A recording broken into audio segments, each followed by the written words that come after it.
Hello, good morning, and welcome back to the Lusail International Circuit here in Qatar for day two, the second race of the Qatar Classic Challenge, brought to you by Classic Endurance Racing. A fabulous, mouth-watering display of endurance racing cars from the late 60s, 70s, and right up into the 90s in one case, but a great opportunity for the fans here at the track and for the teams and engineers of the World Endurance Championship to sample something very different visually and orally.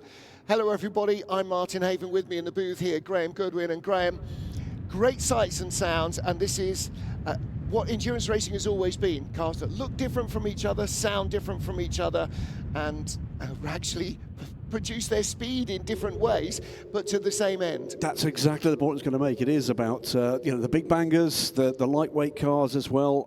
Delighted to say, by the way, we have one addition today that didn't make the grid for yesterday's 60-minute race, and that is the car that will start from the back of the grid, Ross Hyett, in the number 31 Chevron B31. This is the circuit.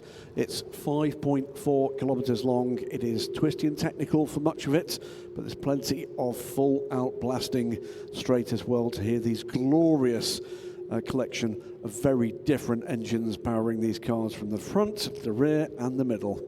Yeah, the big banger sports cars fare well down the straight and up to turns 4 and 5, and after that the nimble 2-litre cars like 99, the dark blue car of our winner yesterday, Jamy Constable, his Chevron B19, through the twisty stuff down to turn 11, 12. They definitely have supremacy through sector 2 and into sector 3 of the lap, and then the big capacity horsepower really starts to make itself felt again. So it's a real battle of Davids versus Goliaths, where Goliath isn't always with the advantage, David doesn't always win either. So the front row is a classic example.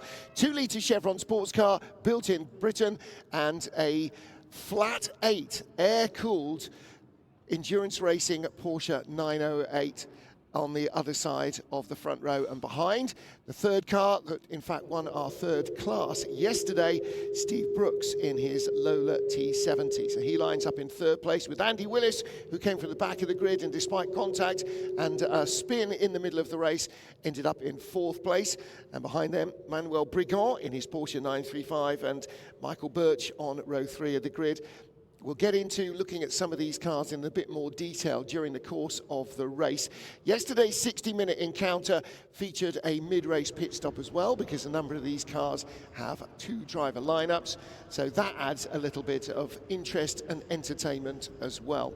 As you pointed out, Graham, unable to make the field at yesterday's start, the Chevron B31, the Open 1975 car, still in its historic livery, as most of these cars are actually. Yeah, an interesting car, that one. It is a 1975 Chevron B31. It's the Feistons liveried car.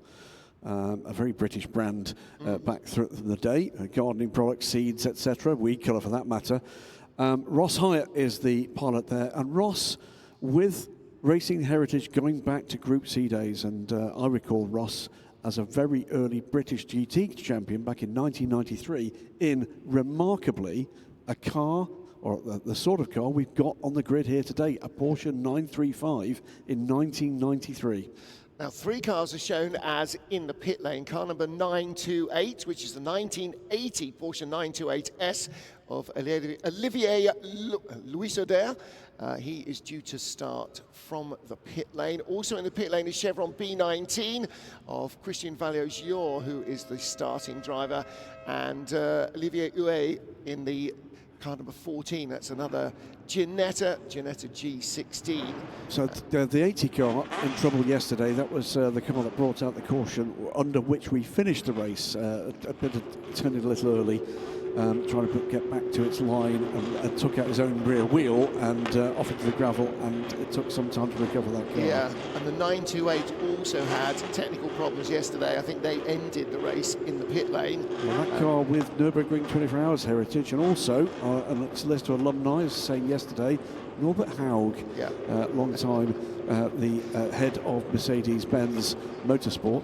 The little Ginetta, by the way, it is the only Ginetta in the race, the number 14 car. It is a 1969 Ginetta built chassis. The G16 was purchased by its current owner, Olivier Hyett, from a Belgian owner who'd not finished that project. And yesterday was its first ever race start after, what is that, 56 years on the planet. Yeah, 56 years in a shed waiting to be sparked into life.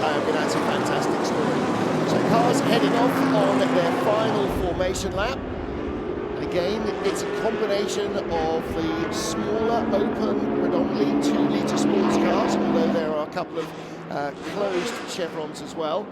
B8s and B16s, in fact, no B8s, B16s, but those versus the big banger sports car, predominantly the cars like the yellow car there, the 5-litre Lola T70s, the Corvette Stingray you can see there, 3-litre and 2.8-litre Porsche 911s in the GT category as well. And we've got the red car going through shot there, Ferrari 512 Berlinetta Boxer in full Le Mans specs, a car from just the end of the 70s, that 1979 car. That would have been right at the turn of the 80s, racing in the 24 Hours of Le Mans. Porsche started to really take Group C racing as it then became by the horse, and became the dominant force, dominant car. It would be interesting one, wouldn't it, to line these cars up and place them in an order of evolution of various things, whether or not that's engine technology as the turbo era dawned in this period of time, the aerodynamic the developments that came in this time, and for that matter, we've got at least 3 different generations of Porsche 911 in this race. Yes, and of course the 935 is another one of those. It is patently a 911, but one that has been messed with considerably, then messed with again, and then extremed and extended, and there it is, the white car, the very much higher than everything around it white car. Patently, you can see the 911 shape in the doors and in the roofline a little bit, but the rest of it is just, it's teenage boy doodling, isn't it? If you want to know what a 935 is like, I spoke to a number of people who've raced these things. It's a bit like lighting a firework. You light the firework, you see it fizzing along, you step away 2 or 3 seconds and boom, off it goes. That's what the throttle's like with the turbo lag in those cars, but when it comes in, oh my gosh. So what you're saying is it's Wile E. Coyote. It really is, the Wile E. Coyote. It's a fabulous, fabulous Acme thing. race car. Now, does it chase down the Roadrunner? Well, we will have to see, and certainly fulfilling the meep part of that bargain is the man who starts from pole position, Jamy Constable. So they start as they finished, or failed to finish yesterday, in the order in which they were classified at the end of yesterday's race. So Jamy Constable on pole in the Chevron B19. That's a 2-litre car, the dark blue car on the left-hand side of your picture, not the Audi. And then the Porsche 908 in its silver martini livery. Alongside each other on row 2 of the grid, Steve Brooks and Andy Willis. And watch at the back, by the way, the number 75 Chevron B31 of Ludovic Caron. Very quick car, but had a bit of a failure. But that car might well make rapid progress. We're about to start this race, Martin. Getting ready for the rolling start. 30 minutes for the second encounter of the Qatar Classic Challenge. Friday morning sprint race action is about to get underway. Poleman Jamy Constable paces the field. Marc de Sibenthal in the Porsche 908. He has the horsepower advantage. Constable drops the hammer and away we go. And behind, the 935 already spooling up the turbo in anticipation of the start. Moves up to 3rd place ahead of the Lola T70s. So Steve Brooks in the red car, being beaten away by Andy Willis and by Emmanuel Prigent.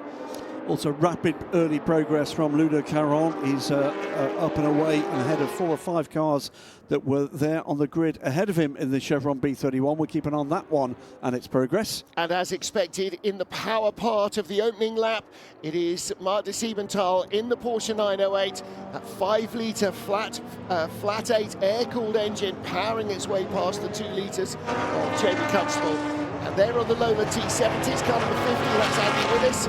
And in the white with the green stripe, the historic colours of Sinterra Racing, that is the car of Steve Brooks. He finished in 3rd place yesterday.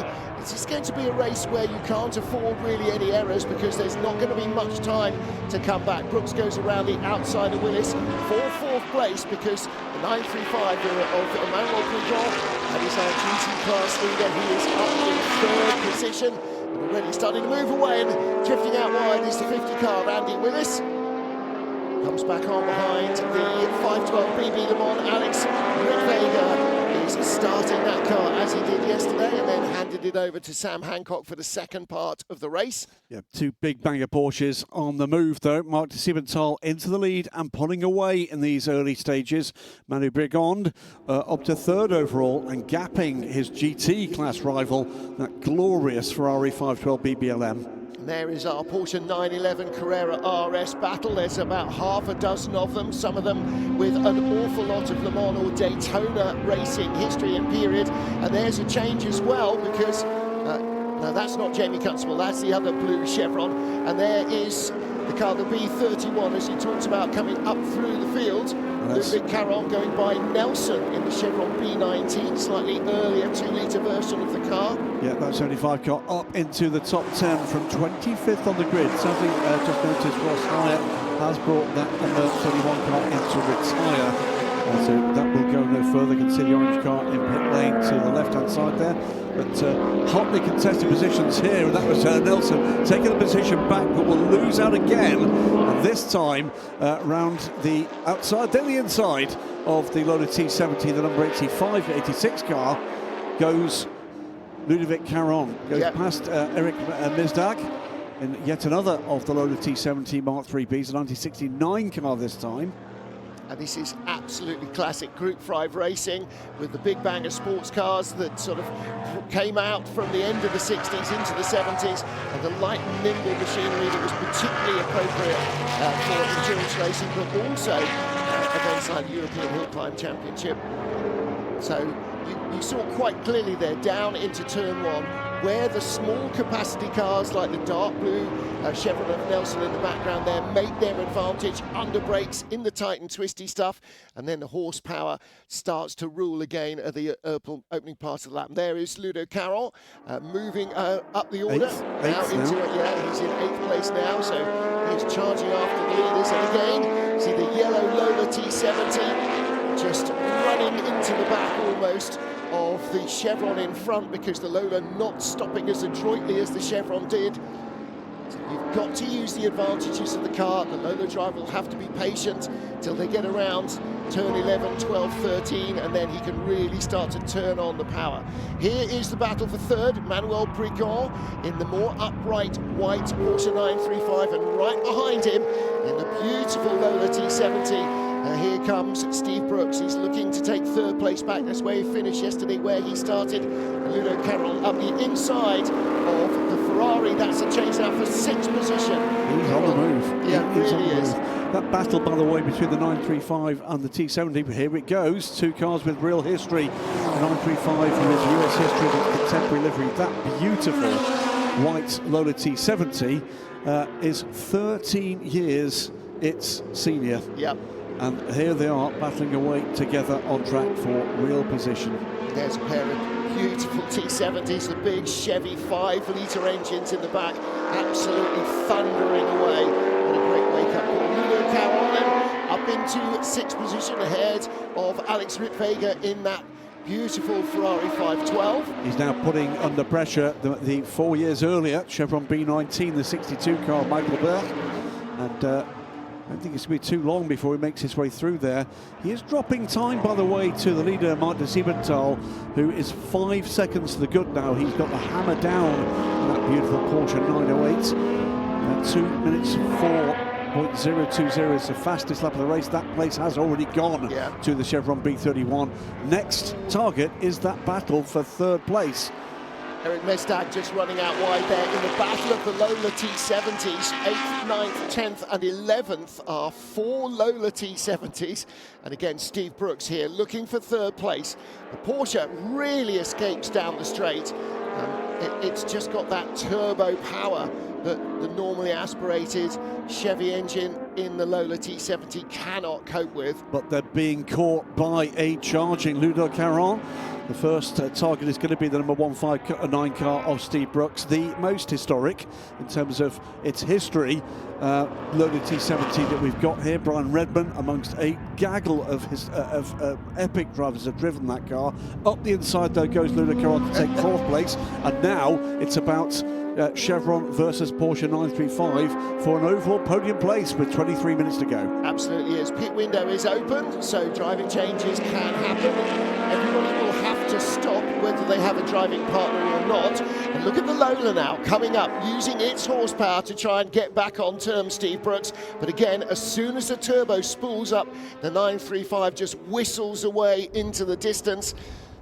Oh, out of the pit lane. Great. That's Ross Hyett coming out, but he's coming out in the middle of this fourth-place battle, and it's going to get very busy. The two Chevron B31s together on track here. The orange car from Ross Hyett, rather getting in the way at the moment, I'm afraid, of the charging Ludovic Caron, but this time gets through. Now you can see those two Chevron B31s predominantly similar, but Ross Hyatt's car, a later development, bigger rear wing, it's got the snorkel airbox, so nothing stands still in motor racing, even though the chassis may remain predominantly the same, developed in different ways over the season. So a vast history in sports car racing, a custom racing chassis.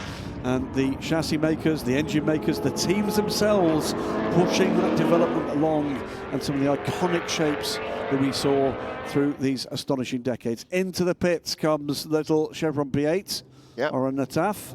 That's the smallest of Derek Bennett's closed coupe designs, and to my mind still actually the prettiest of. It was designed as a race car, but what a fabulous road car that would have made. They just didn't have the capacity at Chevron to produce road cars, but somebody still needs to make a kit car of that. Steve Brooks has managed to get back past Ludovic Caron, so the Chevron again left to chase. And Ross Hyett, with a dream of what might have been, he's pretty much sticking with this battle for the moment. It's good news for Ross, just getting the car running and getting out there and actually putting some miles under the wheels this early in the season. Ludovic Caron closing again on the Lola. So again, the newer chassis dynamics, the better understanding of the aero, maybe than half a decade earlier in Huntingdon in the Lola. Better brakes as well, by the look of it. He did seem to have it on the brakes there, but I think quite rightly showed the respect. These are historic race cars. It's not the place to shove the nose too far into that gap. Well, you saw when Ludovic Caron first arrived, Steve Brooks just stayed way over on the right-hand side on the racing line. He knew the speed with which Ludo was coming and didn't fight it. And again here, if Caron shows his nose on the inside, nobody is here to have an accident, not with their own car and certainly not with anybody else's. So he will just give each other racing room, and nicely made pass. Yeah, well, we've seen already he had the fastest car on that phase of the lap, but Steve Brooks will fancy a go back. It is all about racing, where you can, how you can. But one of the greatest things about historic racing is the respect shown for the driver and the machinery. Yeah. In some cases, it'll be your own car. In a lot of cases, you'll have a hot shoe in the car who knows the value of the car and the fact that he's got to give it back to the owner. Now, this battle, though, is allowing the gap from the leader to that third, fourth, fifth place battle to extend. 6 seconds to the good now, Marc de Sibenthal. It's 20 minutes to go in this race. Fabulous looking car.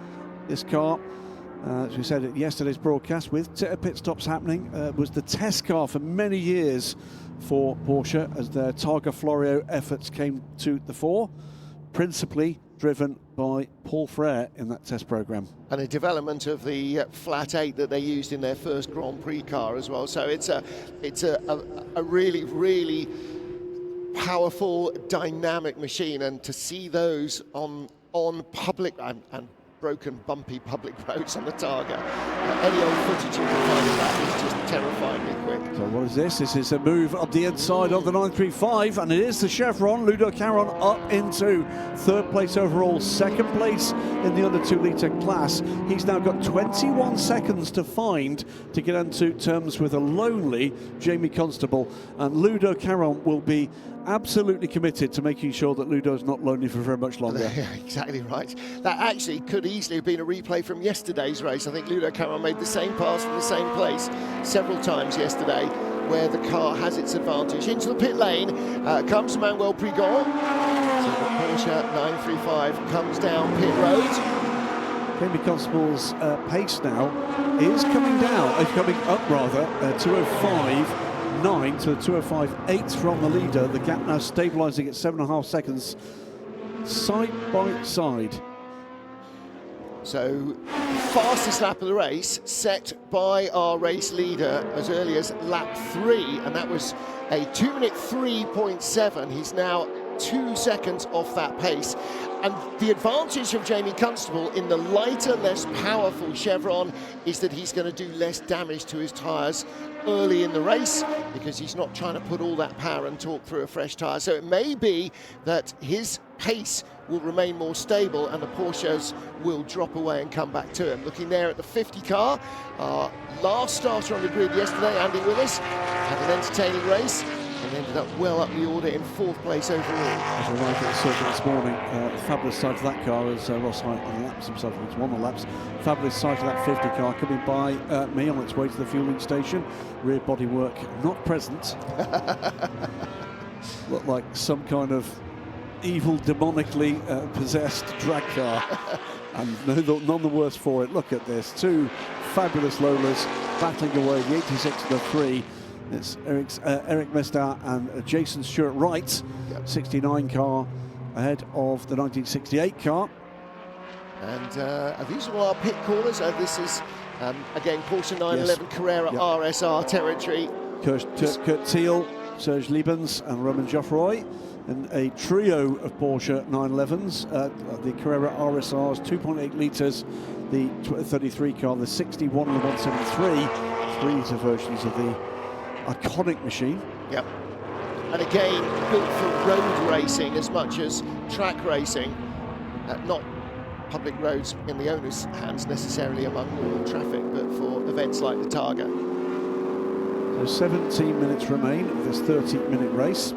Not still to be decided. Marc de Sibenthal leads by 7.3 seconds from Jamy Constable, but the lap times now equalising. Well, only half a dozen cars have come into the pit so far. Cue another couple. Cue a couple of cars whose history includes the Daytona 24 hours. And is that damage in the front? Yeah, that is damage on the front, or a bonnet pin that wasn't fastened, and it has started to lift the front of the bonnet on the Ferrari. Yeah, the 59 car, the iconic Brumos colours car, that is the 1975 overall Daytona 24 hours winning Porsche, ahead of the Ferrari. I just saw a bit of smoke. Was that just hopefully just braking? Looked like it wasn't. It was wasn't. trouble. That was trouble for Steve Brooks. That's not Steve Brooks. Not Steve Brooks, rather. That's Andy Willis. That is Andy Willis. I think he did have a spin because the car seemed to stall. Yeah, there was some smoke. Let's take a look. Ah, that's what happened. Yeah. Watch this.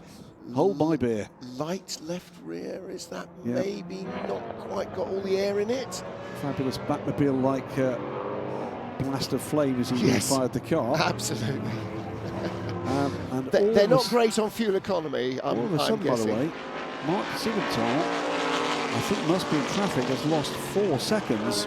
That gap is down to 3.3 seconds all of a sudden. Yeah, the leader has just cleared a couple of battling cars, and Jamy Constable comes onto the straight. The leader comes under our box, and Constable does now, almost at the end of the sentence. 3.8 seconds, 4.2 seconds across the line. So that is pretty much half the lead that we had on the prior lap. So Marc de Sibenthal beginning to come under pressure. Jamy Constable finding his feet now. Ludovic Caron still 25 seconds back and not quite on Constable's pace right now. Also, by the way, on the same pace as Jamy Constable is the recovering Ross Hyett. In fact, Ross Hyett takes the fastest lap of the race by a distance at 2:03.690. What a shame that car struggled to get into the race at the start. His 24th place right down the order and laps down, but he'll be having fun out there for the next 14 minutes, no doubt whatsoever. Still, the top dozen cars plus have to make their pit stops. This is the battle for 10th place then. They're going to get shuffled a little down the order once they drop into the pits. Yeah, Lars Ronda, the husband and wife pairing that are campaigning 2 different Porsches. He's in the Puerto Rico liveried car. And behind him, Frank Jacob in the 1970 Lola T210. Great to see the Lola Mark back in motorsport, Formula E nowadays, but this is the deep heritage that the Huntington Company had. Of course, they made an awful lot of small and large capacity sports cars, dominant in the early years of the Can-Am series. They made Indy cars, they made Formula One cars. Whoa, that was a big moment for the Porsche, and a heart in the mouth moment as well for our Lola drivers. That might give Jason Stewart-Wright an opportunity to slip up the inside of Eric Mestard. Didn't quite get in there. I'm wondering why it was that both our leader and Jamy Constable struggled with that particular bit of traffic. It's because that particular bit of traffic is the Porsche 935. Right. And they're getting close up the back end of it, but as you said, Martin, earlier in the race, once the foot goes in, the power comes on and it's tsunami time.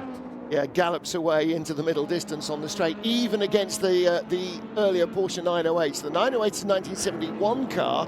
The 935 is nearly a decade younger, 1981 car. Yeah, Marc de Sibenthal, by the way, now clear of that little bit of traffic, has pulled the gap back out to 7 seconds.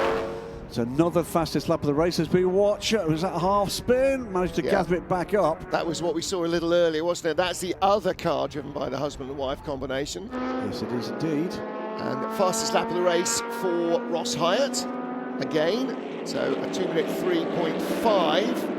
He is up there and pushing, but also in the 203s now is Marc de Sibenthal.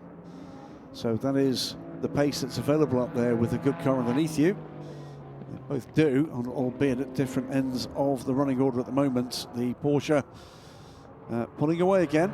Kurt Thiel in the orange Carrera RSR, and 61, the white car behind him, Serge Liebens. And again, same car, same nomenclature. Look how they vary when they come towards you. Look how more advanced, just in a year or two, the later version of the car has become.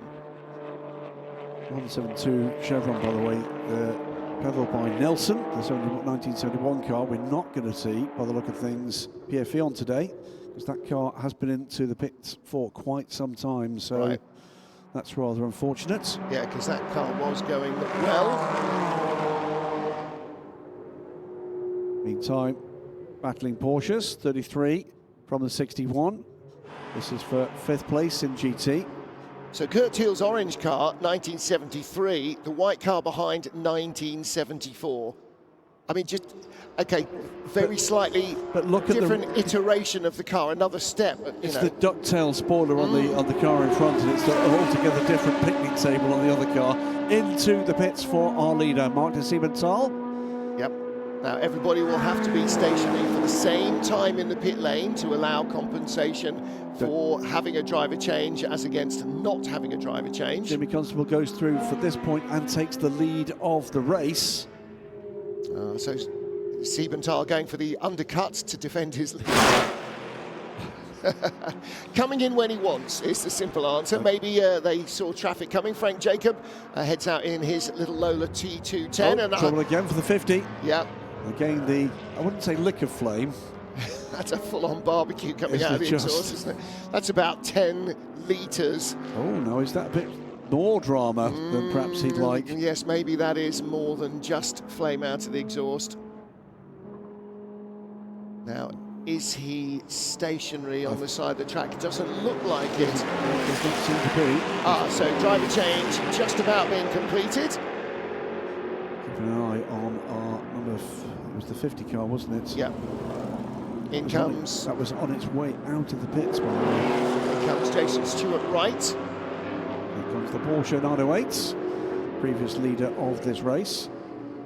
If you wonder why they're swerving around and not coming straight out of the pit lane, they have been asked not to come through those RFID bollards. Those are used for the World Endurance Championship to allow the FIA to monitor what tyres are on the car, because the tyres all have a little sender in them, and the RFID is a sensor that picks up, essentially scans a barcode, not visually but digitally, to just make sure tyre allocation is not being what's the word, misused in any way. Our previous 3rd place car on pit lane as well, Ludovic Caron in the number 75 car, about to rejoin the race. Thought we saw a driver change to that 908. It's still showing the car No, we did see a driver change, or at least we saw a driver strapping now somebody it shows up. It's Henrique Gemperle. Yeah, as was the case yesterday, it does take a sector or two on the outlap for it to fully catch up, or possibly for the driver to remember to switch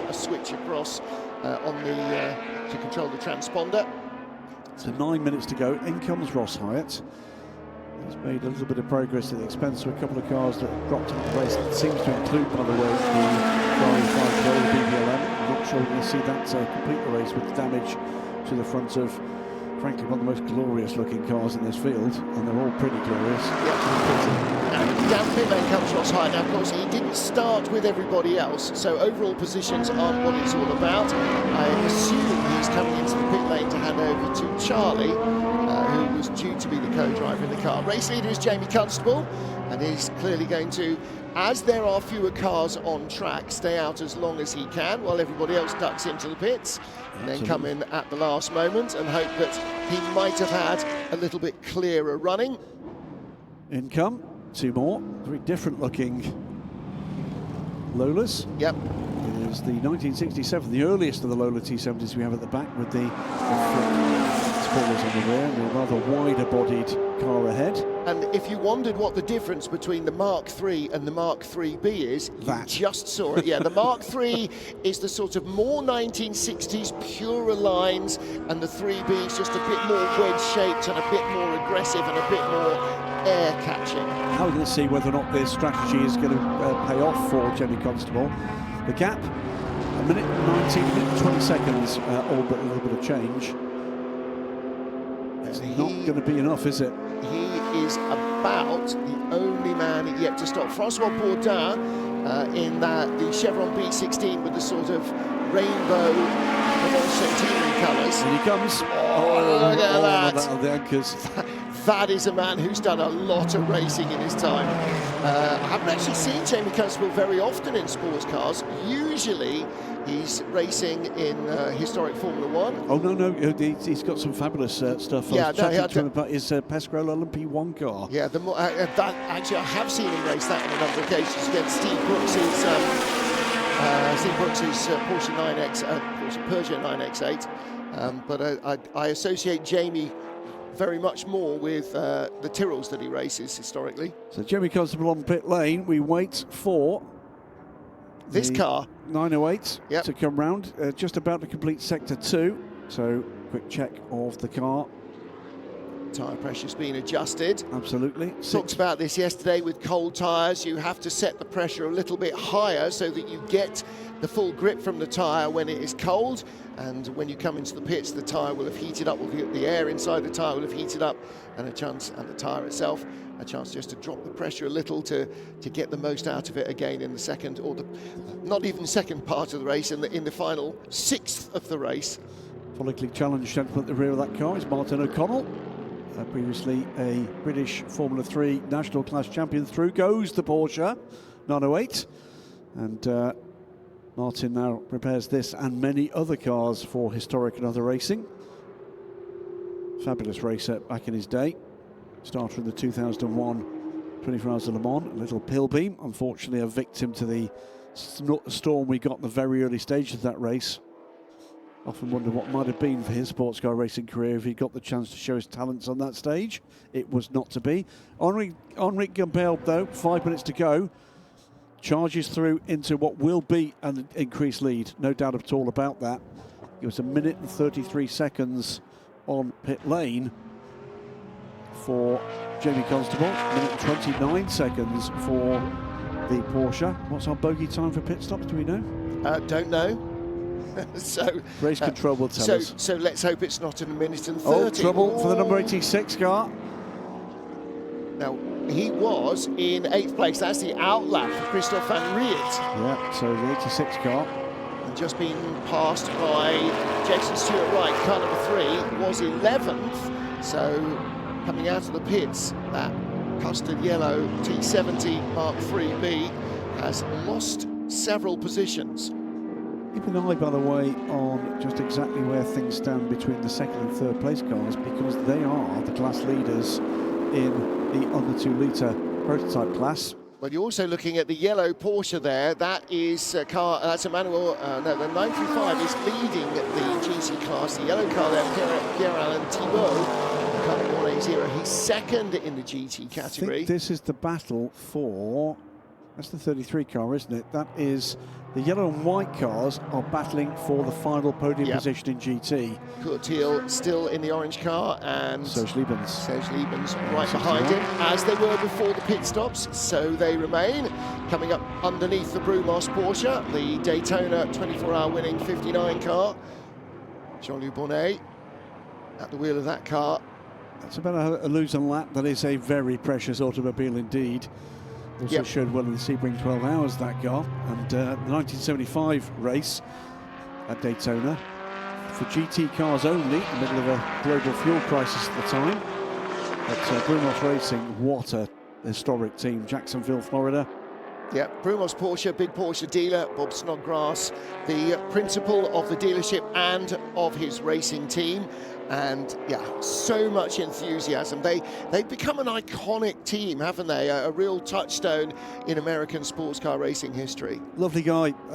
Took myself and some colleagues in HRA drag racing at Gainesville in the days after the Sebring 12 Hours some years ago.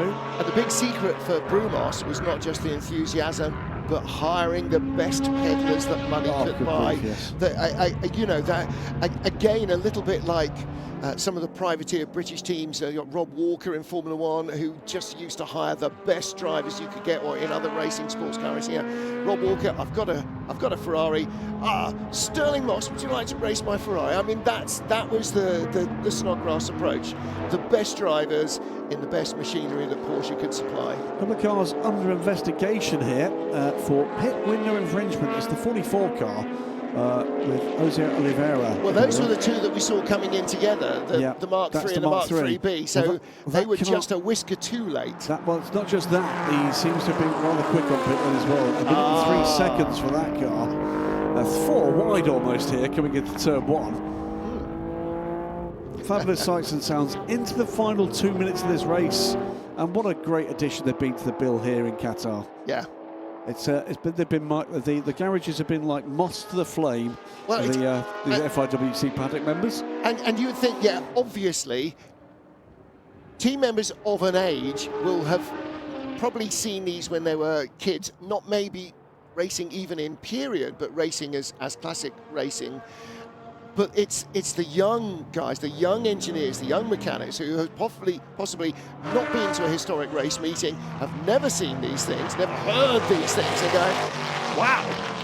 Last lap, car 4, the lead car, is going to get a time penalty. It's not enough, though, to make a difference. 3 seconds, that'll be for short pit stop. I was wondering, so obviously it's a 1:32, I think, the pit stop window. Also, car 180 will be getting a 3-second penalty. That will drop that car down behind the 9th place car, and car 44, which currently sits in 5th place, 3rd in the over 2 litre class, an 81-second time penalty. Well, we're looking at the yellow Porsche 9345. That is car number 180, so Pierre-Alain Thibault will pick up that penalty. Yeah, for 81 seconds. So Jose Oliveira in the Mark III, that little pretty red Lola T70, 41 seconds will drop him down to about 15th or 16th in between the 911s. Henrique Gemperle, though, has been faultless since he took over the car from his teammates. He will, despite that 3-second penalty, and with no dramas in what is this, the last 4 turns, he's going to take the win at this race. It'll be a race win apiece this weekend for Jamy Constable in the Chevron B19 and the Porsche here in 90803, the 1971 car. What a fabulous privilege it's been to talk about and listen to and watch these cars. Yeah. It's actually a sort of mixed blessing doing commentary on things like this, because actually what you really want to be doing is standing trackside or on the pit wall, just soaking in the sounds. Here we go. Checker flag is out, And it will be the number 4 Porsche 90803, the 1971 Porsche Flat 8 Road Racer. Henrique Gemperle brings it across the line. The leaders from the first corner almost to the last, only lost the lead during the round of pit stops. Marc de Sibenthal starting strongly from the front row of the grid. And as he said, they were first yesterday. Across the line in second place there, he is Jamy Constable. Takes the class win as well in the under 2 litre prototype class. A couple of great races from him. So 2 class wins and an overall win for the weekend. I think he's come out the winner over these 2 races here in Qatar. And we wait for Ludovic Caron to come through. He's some little way back to complete the overall podium. Oh, trouble in the last lap for the 935. Now this is our second place car in GT. Should tell you, by the way, lap record went again on that final lap to Charlie Hyett, a 2:01.965. Yes, be very careful with that one. I can tell you Ludovic Caron has come through to take 3rd place overall and the 2nd place in the under 2 litre class. We're waiting for this car. This is the 180 car, Pierre-Alain Thibault, to bring home the 9345 Porsche. This is the 1977 car. Yeah, he was ahead already of the Porsche 935, but the 935 is going to lose about 5 or 6 places to rival GTs. And in fact, the car number 12 I'm not sure he will. He's a lap ahead of the other cars. If he crosses the line... That's true. They're going past him on the track. I think he's going to retain second place at GT. So round he comes. Let's Frank Jacob go through. That will be a place lost in the overall order, but that won't matter. Frank Jacob comes through for 4th in the under 2 litre class, but it will be the number 180 Porsche 9345 that takes the GT win, and there you go. Yep. And I think actually, the 935 might have stopped. It's come out of turn 15, but has not progressed much further. Oh, here we go. Going as well, actually he needs to be going quite a lot slower than that. I think it's actually just shed most of the carcass of the tyre. Well, he's under no fabulous looking thing, isn't it? Just it's under so extreme. Under no pressure for this podium position. Is he going to pits? No, he's going to cross the line because the other cars contesting podium positions have completed their race on the checkered flag. Yeah. That's one for the study wall, isn't it? Yeah. That picture right there. Manuel Brigant, door open, probably because the cockpit is filling up with some rather acrid tyre smoke. Not a nice one. He needs to stop this car right now. Yeah, actually. He's getting to the end of the pit wall, so it can be rescued. Absolutely the right thing to do. Well done indeed. So this is the moment. It was on the pit straight, wasn't it, at the beginning of the final lap? Under braking, pop bang, well held. Look, that front wheel not in contact, so he's actually really only got left rear and right front to try and slow the car down. So all the speed and only half the number of wheels that he was expecting to be braking with. Well, thank you, ladies and gentlemen, from the Qatar Classic Challenge. Fabulous entertainment, lovely sights, lovely sounds, and some great racing over the last couple of days. And 90 minutes of racing with 60 minutes yesterday, 30 minutes, of course, today. That is a race and class winner. Class winner yesterday, race winner today. Peter Auto, who have a finger in so many historic pies, bringing this all together. Getting the cars organised, getting the drivers out here. Come to the Gulf, it'll be lovely and warm and sunny. You can spend a few days by the pool, or alternatively, as it's transpired, wrapped up in every piece of clothing you've brought. It's not the warmest, but today actually, luckily, is nice and sunny. We've had several overcast and windy days. And there is that Chevron B19. We didn't actually see it in today's race. That's the car driven by Francois Bourdin. Yep, the other ACO board member. There you go. And he's stalking back to his team. Emmanuel Brigant. Look what it's done, he's going to say. Yeah. It wasn't me. In fairness, definitely wasn't him. So see, it's not, you can tell it's not 40 degrees in the shade, can't you? Because he's warming up into a jog. Well, this is a bit chilly. I think I might just carry on running.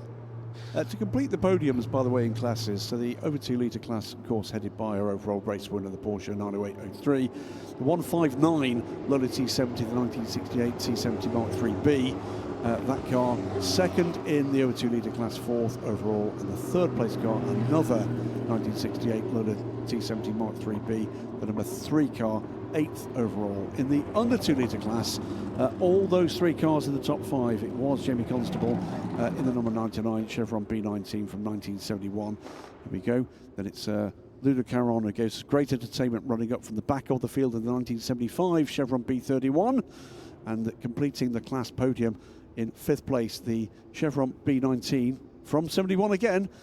Great year for the Chevrons. The number 62 car, Michael Berg, bringing that car home. In GT, we saw the race winner, the Porsche 9345 from 1977. That car, the number 180 car, in 7th place in the finishing order.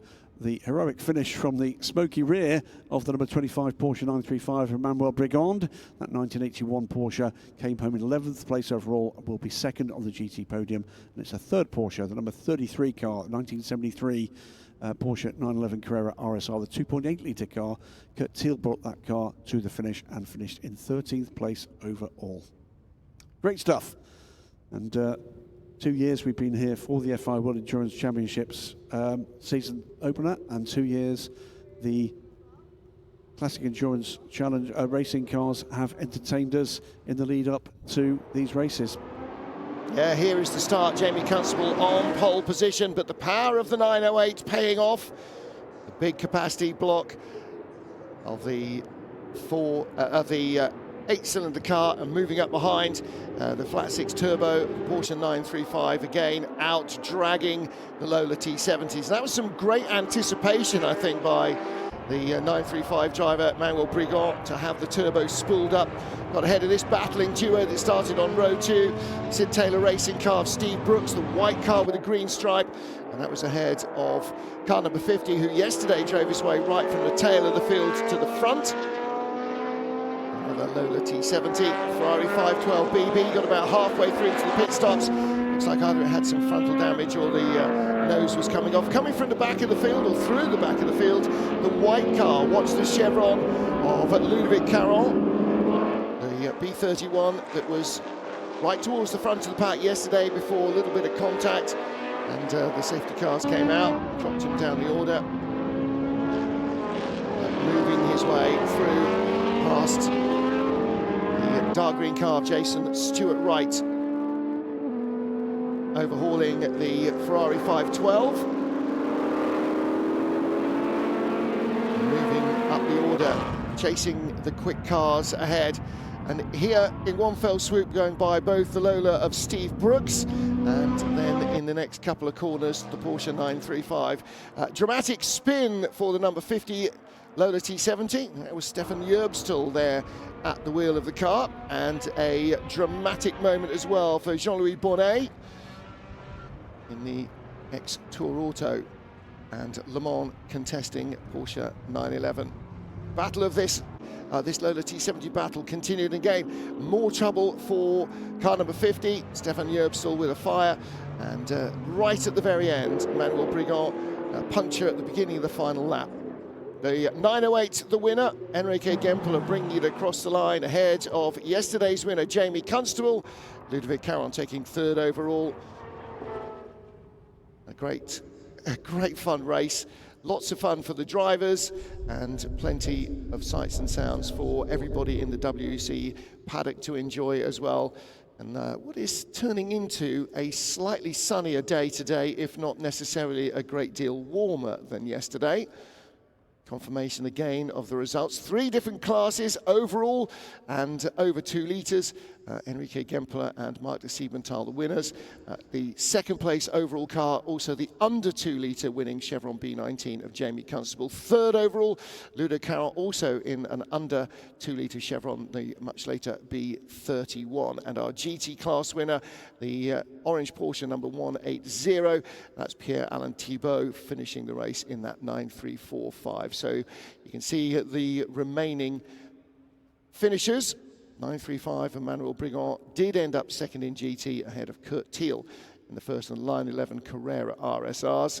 His 2.8 litre car, the 1973 version of that particular evolution, finishing in third place, and the best of a slew of 911 Carrera RSRs. Unfortunately not making it through to the end. Stefan Yerbstal's Lola T70, Alex Rietweger's Ferrari 512, Nelson and the Chevron B19 pitting, and 3 cars didn't start in the end. Fastest lap of the race went to Charlie Hyett. Ross Hyett had it earlier, handed over to Charlie Hyett midway through their race, and on lap 10 of what was a 14-lap race, that set the fastest lap, 2 minutes 1.965. So that orange Fison's machine going very quickly indeed. And that is it for the classic endurance racing here. We will have more classic endurance racing later today. You see what I did there from the World Endurance Championship. Stand by for the 1812 of Qatar, coming to you soon.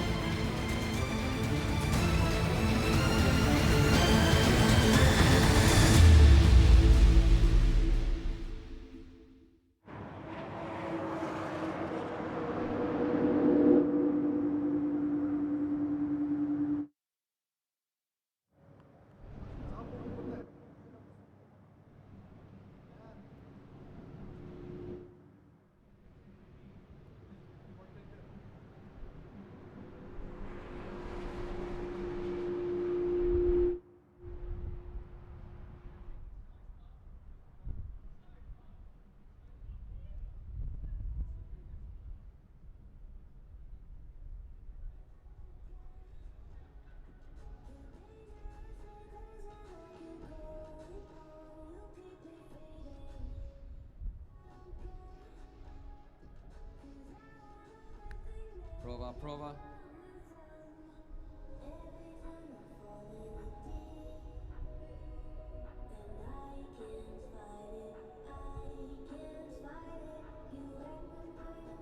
Hi, Tim in London, I hear you. I don't have talk back to you. Do you hear me?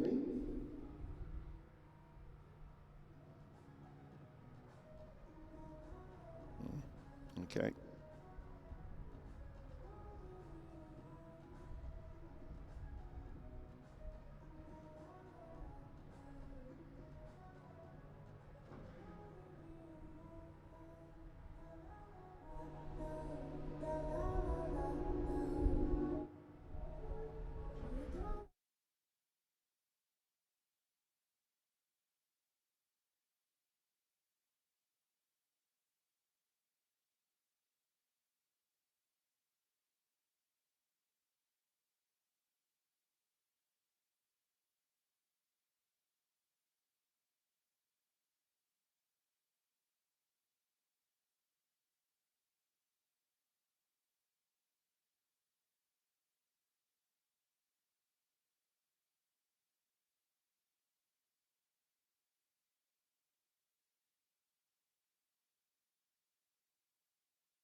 Okay, it is time for our multi-category Podium here, the Classic Endurance Racing. We are going to begin with the scratch, of course.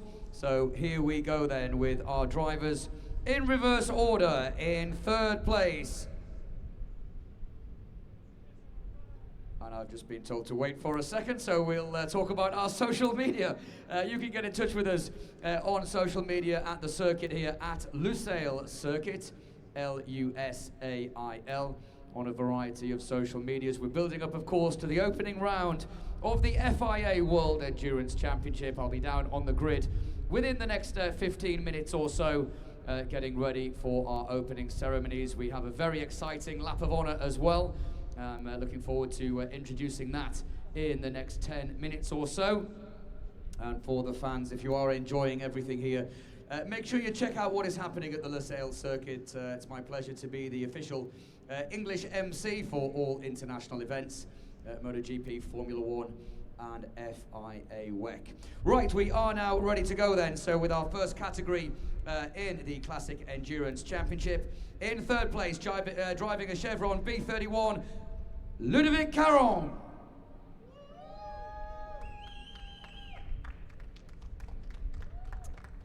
In second place, driving a Chevron B19, Jamy Constable. And taking the victory, driving a Porsche 908, Henrique Gemperle and Marc de Sibenthal. And two very happy drivers indeed as they make their way down onto the podium. Now the presentations will be made by both Marc Wayon and Emmanuel Pirot. We'll begin first with Marc Wayon, the Peter Auto CEO. Let's begin with our trophy presentation to our third classified driver and team. And come on, ladies and gents, we can make a nice round of applause to celebrate this podium. We now welcome to present the second classified driver and team, five-time Le Mans winner, Emmanuel Pirot. He now presents that trophy to Jamy in second place. And we now call upon again Marc Wayon, the CEO of Peter Auto Phonetic Wayon, to present our race winners trophy.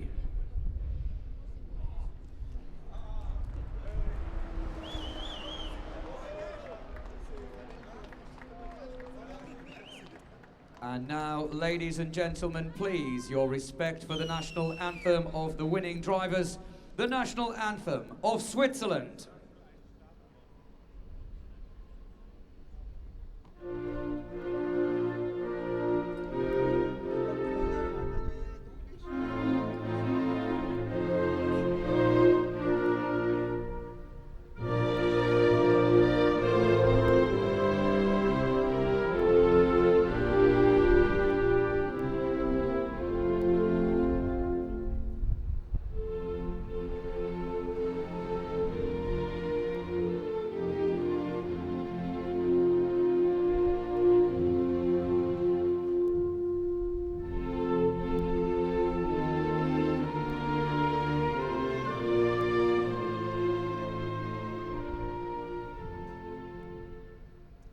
Congratulations to all the drivers, and a big thank you to our dignitaries for presenting the trophies. We'll just get a quick photograph, gents, if we can just get you all together and just look straight in front at the camera.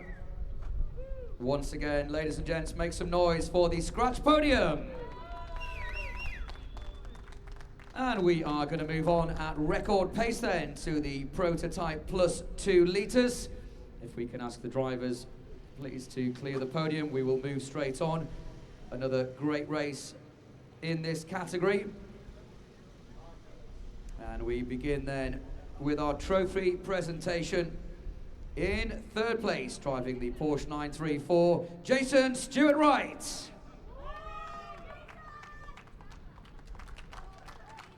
A very popular podium figure.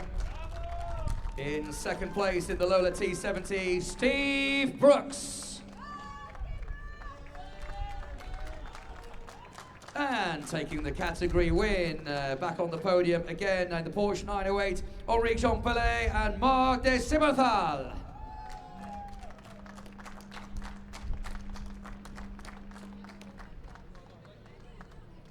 And back onto the top step for the guys. Big celebrations between all of them. The presentations will be made by both the Executive Director of the Qatar Motor and Motorcycle Federation, Mr. Amro Al-Hamad, and the Executive Director of Event Delivery, Mark Boyd. And it is the opportunity now for Mr. Al-Hamad to present firstly our third classified trophy. Thank you to Amro. We now call upon Mr. Mark Boyd to present our second classified drivers. And to the fans down here, come on, let's get the party atmosphere started. It's the opening round of FIA WEC. The trophy presented to second place. And now the QMMF Executive Director presenting the category race winners trophies to Henrique Gemperle and Marc de Sibenthal.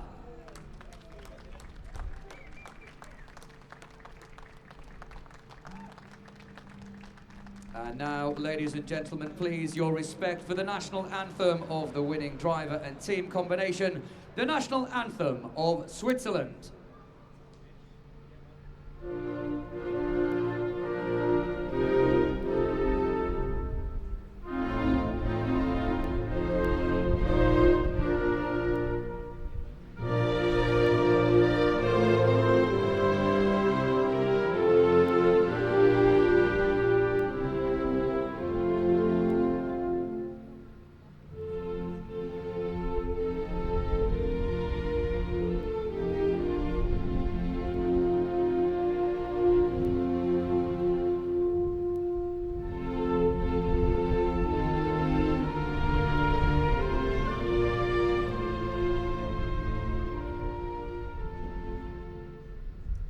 Thank you very much indeed.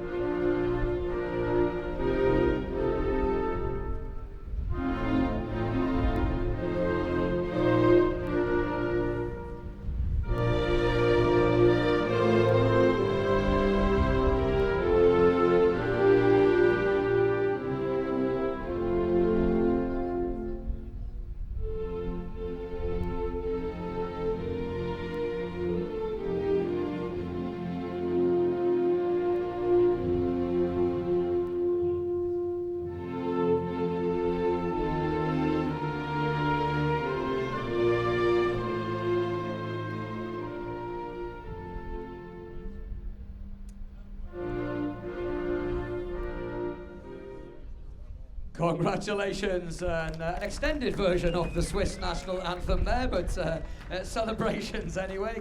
Let's get a photograph, please, gentlemen, all together, if we can, on the top step. That caught me by surprise, that. I thought we were playing the shorter version, but great celebrations down here for the top drivers.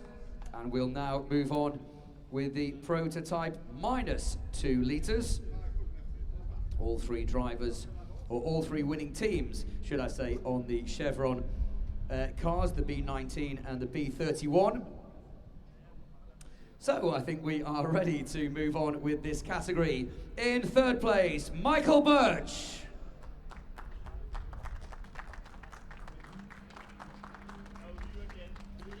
In second place, Ludovic Caron. And the race winner, Jamy Constable.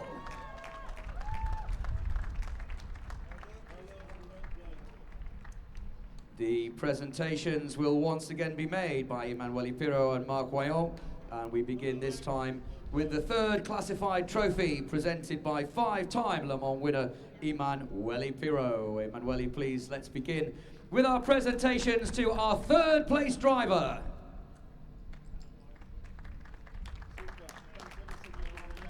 And now, please, Marc Wayon, the CEO of Peter Auto Phonetic Wayon. Let's begin with the trophy presentation to our second classified driver.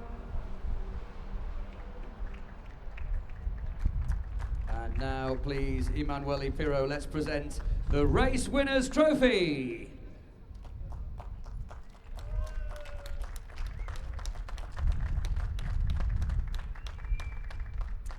Ladies and gentlemen, it's time for our third national anthem. Time for the national anthem of the race winner, the national anthem of Great Britain.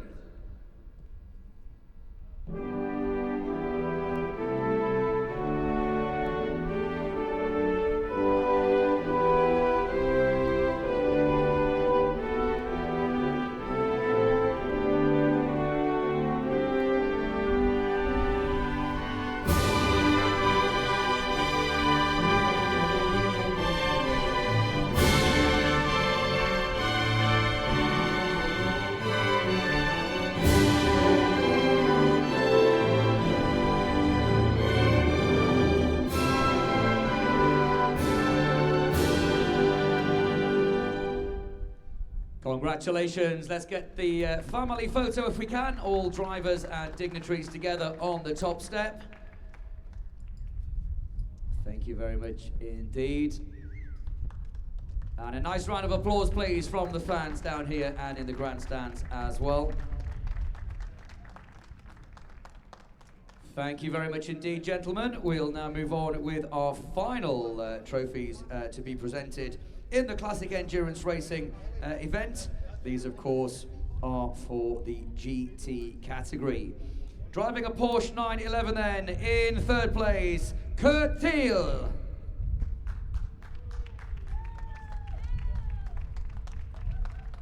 In second place, driving a Porsche 935, Emmanuel Brignon. And the race winner in a Porsche 934, Lars Rollner.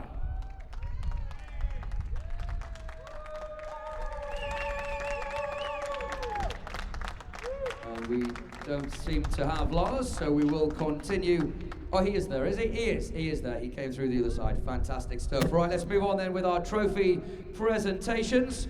These presentations will again be made by Mark Boyd and Amro Al-Hamad. Let's begin, please, with Executive Director of Event Delivery at Lusail International Circuit. Mark, please, the presentation to our third classified driver. And a round of applause, please, ladies and gents. Thank you very much indeed. Mr. Amro Al-Hamad will now present our second classified driver trophy. And please now, Mr. Mark Boyd, let's present the race winner's trophy to the GT race winner.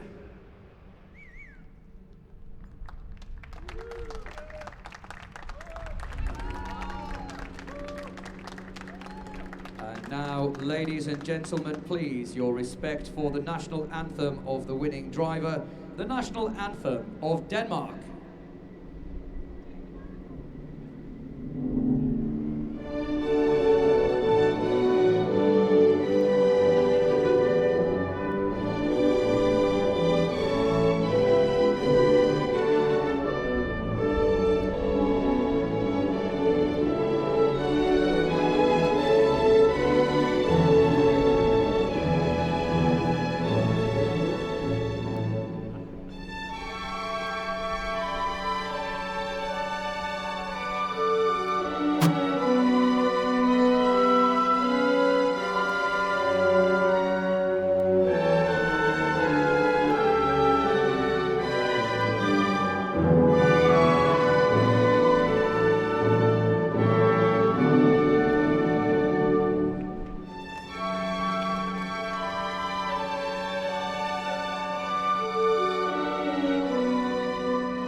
Congratulations to our drivers. If we can please get the photograph all together.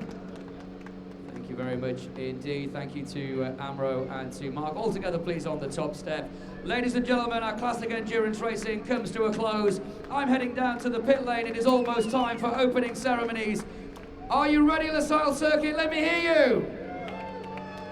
Great stuff. I will see you in the pit lane in a few minutes' time.